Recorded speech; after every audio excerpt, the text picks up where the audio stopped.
পবিত্র ঈদুল ফিতর উদযাপনের লক্ষ্যে 18 মার্চ বুধবার সন্ধ্যায় শাওয়াল মাসের চাঁদ দেখার জন্য সৌদি আরবের সব মুসলিমদের প্রতি আহ্বান জানিয়েছে দেশটির সুপ্রিম কোর্ট। এক সরকারি ঘোষণায় এ আহ্বান জানানো হয়।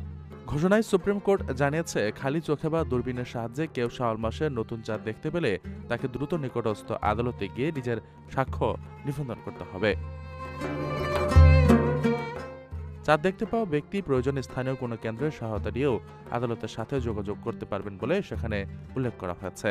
এছাড়া চাঁদ দেখার কাজে সক্ষম ব্যক্তিদের বিভিন্ন অঞ্চলে গঠিত চাঁদ দেখা কমিটির কার্যক্রমে স্বতঃস্ফূর্তভাবে যুক্ত হতে সুপ্রিম কোর্টের পক্ষ থেকে উৎসাহ দেওয়া হয়েছে।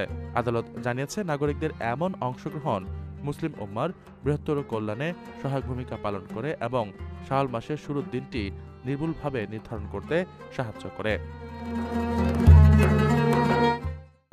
প্রবাসীদের জন্য নির্মাণ হচ্ছে দেশের প্রথম স্মার্ট সিটি, যেখানে থাকছে স্কুল, মসজিদ, হাসপাতাল, সুইমিং পুল, হেলিপ্যাড, পাঠাগার, জিম, সুপারমার্কেট, শিশু পার্ক সহ সকল নাগরিক সুবিধা।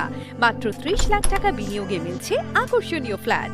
প্লাটিনাম ইনভেস্টরদের জন্য ঢাকা বিমানবন্দরে ভিআইপি প্রোটোকল সুবিধা। বিস্তারিত জানতে যোগাযোগ করুন স্ক্রিনে দেয়া হোয়াটসঅ্যাপ অথবা ইমো নাম্বারে।